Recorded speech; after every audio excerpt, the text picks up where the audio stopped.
Dan Bapak Ibu sekalian, tentu saja kita semua umat Islam harus memahami bahwa tugas utama kita umat Islam itu 3 hal. Yang pertama adalah dakwah. Rasulullah itu di awal saja di Mekah sudah ditawari jadi kepala negara. Melalui pamannya, Rasulullah ditawari untuk jadi raja. Ya Muhammad, sudahlah engkau berhenti saja dakwah, akan kami angkat engkau jadi raja. Akan kami kumpulkan harta sehingga engkaulah nanti yang paling kaya, dan akan kami pilihkan perempuan tercantik sehingga istrimulah nanti yang paling cantik. Tapi dengan tegas Rasulullah menjawab, wallahi ya ammi, demi Allah paman, seandainya mereka bisa menempatkan matahari di tangan kanan, rembulan di tangan kiri, saya tidak akan pernah berhenti dakwah sampai saya berhasil atau hancur karenanya. Nah, dakwah itu kaidahnya ada 2, Pak Kapolsek pada Ramil, Pak Kepala Dinas ya, Pak Kepala Desa, yaitu amar ma'ruf nahi mungkar. Amar ma'ruf itu bil ma'ruf, mengajak kepada kebaikan itu harus dengan cara yang baik, bukan dengan cara marah-marah, bukan dengan cara caci maki, buat fitnah, buat hoax, bikin gaduh. Dan itu dicontohkan semuanya oleh Rasulullah ketika beliau mengajak berdakwah kepada Bani Taif. Taif itu hanya 80 km jaraknya dari kota Mekah. Beliau bukan disambut dengan gembira, tapi disambut dengan kemarahan, dilempari Pak Kapolsek. Tua muda, anak-anak, laki-laki, perempuan, semua bersama-sama melempari Rasulullah sehingga terluka berdarah-darah. Ketika itu, dalam keadaan kritis seperti itu, malaikat menawarkan jasa. Ya Rasulullah, akan kutimpa mereka dengan 2 bukit itu, akan kuangkat. Asal engkau minta izin kepada Allah, karena malaikat itu hanya melaksanakan perintah Allah. Nabi bukan menyambut gembira.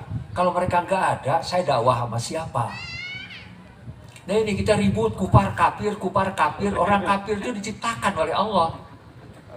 Ya, wa may yudlil falaha dialah. Barang siapa yang disesatkan, tidak akan ada yang bisa memberi petunjuk. Bahkan para nabi pun tidak diberi kekuasaan untuk memberi hidayah. Innaka la tahdi man ahbabta walakinallaha yahdi may yasha. Muhammad, sesungguhnya engkau tidak bisa memberi hidayah sekalipun kepada orang yang paling kamu cintai. Hidayah itu Allah berikan kepada siapa yang dikehendakinya. Nah, kita ini Bapak Ibu sekalian dipilih oleh Allah, diberi hidayah. Jangankan kita yang nggak pernah ketemu Rasulullah, mimpi aja enggak, ya ketemu langsung dengan Rasulullah pada saat itu juga banyak yang nggak beriman, banyak yang tidak diberi hidayah. Oleh karena itu tadi ya, di surat Al-Baqarah itu tujuan puasa itu ada 2 macam. Yang pertama adalah la'alakum tatakun, yang kedua la'alakum taskurun. Agar kita menjadi orang-orang muttaqin dan orang-orang yang pandai bersyukur. Nah, Rasulullah ketika itu dalam keadaan malaikat menawarkan jasa, beliau berdoa, Allahumma hdi qaumin fa innahum la ya'lamun. Ya Allah, berikan hidayah kepada mereka karena sesungguhnya mereka tidak tahu. Nah, ini barangkali yang perlu terus kita ajarkan kepada para santri, Ustaz Bustami. Ya, karena sekarang ini banyak orang yang mengemas dakwah dengan cara marah-marah, dengan cara mencaci maki orang, dengan cara membuat fitnah, membuat hoax, berita bohong, lalu domba. Ini jangan sampai anak-anak kita, generasi penerus kita, para santriwan, santriwati terpengaruh. Islam itu agama akhlak. Rasulullah dengan tegas menyatakan innama bu'istu liutammima makarimal akhlak. Sesungguhnya aku diutus ke muka bumi ini hanya saja untuk menyampaikan risalah, yaitu akhlak yang mulia. Nah kemudian segitu hebatnya pun akhlak Rasulullah, wa innaka la'ala khuluqin adzim. Muhammad, sesungguhnya engkau berakhlak mulia. Itu pun masih banyak yang memusuhi. Karena memang Allah berfirman di dalam Al-Quran itu, likulli nabiyyin adu. Setiap nabi itu pasti ada musuhnya. Jangankan kita ini apa sih? Nah, kalau kita berharap kepada sanjungan manusia, takut kepada caci maki manusia, ya kita artinya berharap kepada manusia. Jadi kemudian Bapak Ibu sekalian, itulah makanya kita diajarkan agar dakwah itu amar ma'ruf itu bil ma'ruf. Mengajak kepada kebaikan itu dengan cara yang baik. Kalau sekarang Pak polisi humanis gitu Pak ya. Itu dengan cara pendekatan yang manusiawi. Nah kemudian amar ma'ruf nahi mungkar. Nahi mungkar itu tidak boleh kita melakukan kemungkaran yang sama. Mencegah kemungkaran tidak boleh melakukan kemungkaran yang sama. Kalau kita dicaci maki, kemudian membalas dengan caci maki, lalu bedanya apa dengan orang yang mencaci maki kita? Nah itulah ya, ketika Rasulullah memberikan contoh ketika Sayyidina Abu Bakar Siddiq dicaci maki oleh seseorang. Beliau tidak membalas, beliau diam. Lalu Rasulullah tersenyum. Dicaci maki yang kedua kali, Sayyidina Abu Bakar diam, tidak membalas, Rasulullah tersenyum. Yang ketiga kali karena kesel, membalas. Nabi meloyor. Ya, akhirnya Sayyidina Abu Bakar mengajar, ya Rasulullah, kenapa tadi Anda waktu 2 kali saya dicaci maki, Anda tersenyum, tapi ketika saya membalas Anda melengos, malah pergi. Ketika Anda dicaci maki tidak membalas, malaikat tersenyum, saya tersenyum. Ketika yang kedua kali Anda dicaci maki, Anda tidak membalas, malaikat tersenyum, saya tersenyum. Ketika yang ketiga kali Anda membalas, malaikat melengos, saya juga melengos.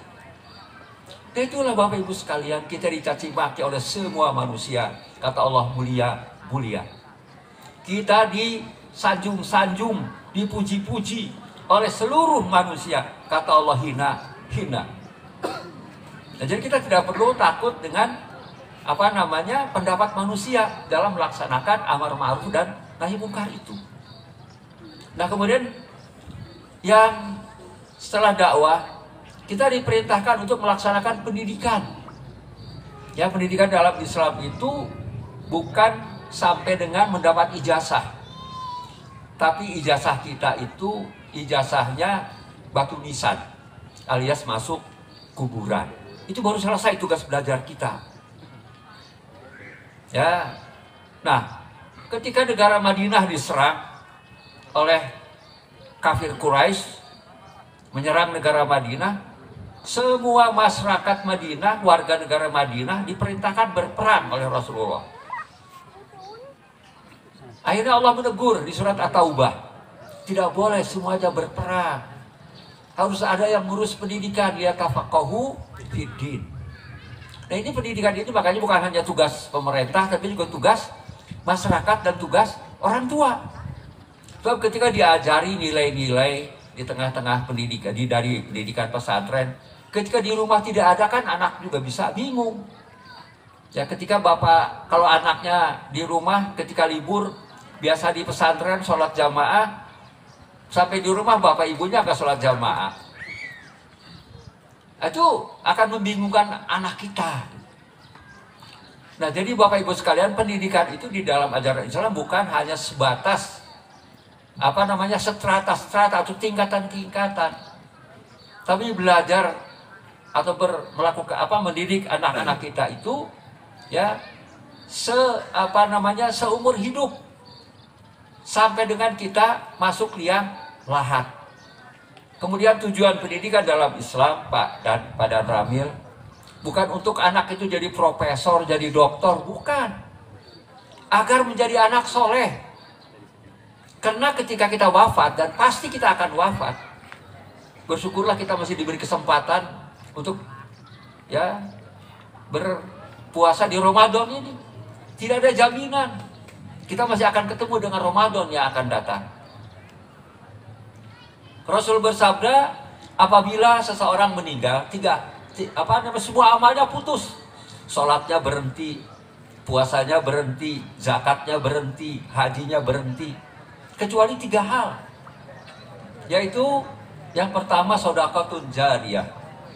Amal jariah kita bukan hanya bangun pesantren atau masjid, tapi juga bagaimana mewakafkan tanah untuk jalan, untuk kepentingan-kepentingan umum, untuk membangun misalnya kantor polsek, misalnya ya kantor koramil. Itu semua karena itu tugas untuk menjaga keamanan. Nah ya, jadi amal jariah itu akan terus ngalir walaupun kita sudah tidak ada, dan kita pasti akan tidak ada.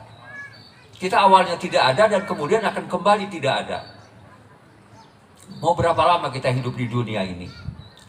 Ada yang pengen panjang umur? Nanti orang pada meninggal semua, tinggal hidup sendirian, dia pelanga, pelongo.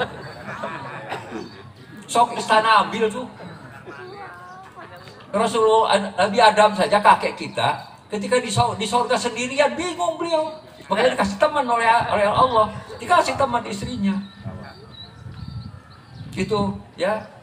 Jadi ulah kenceng teh minta doa panjang umur eta. Bisa dikabulkan kayak sorangan, bepalanga, polongo be. Baturan. Ya. Jadi yang kedua, ilmu yang bermanfaat. Berbahagialah para asatid, para guru. Ya, berbahagialah. Karena ilmu yang diamalkan itu juga akan menghadirkan pahala yang tidak akan berhenti terus menerus. Jadi para ustadz, para guru itu bukan hanya untuk misalnya orang ribut kejar jabatan, gaji. Gaji itu sudah kepala dinas, ya, kepala dindik, semuanya gaji itu terbatas Pak Kapolsek. Cuman sebulan sekali dan tidak mungkin bawahan melebihi atasan gajinya. Tapi ingat ya bahwa yang kita lakukan itu adalah harus jadi ibadah yang harus tidak akan kita bawa. Toh pangkat tertinggi itu apapun pangkatnya, pangkat tertinggi itu pensiun kan? Ya pensiun, pangkat tertinggi itu. Terus gelar tertinggi apa? Almarhum. Ya. Nah jadi 2 hal. Yang ketiga adalah waladun soleh yad'ulahu.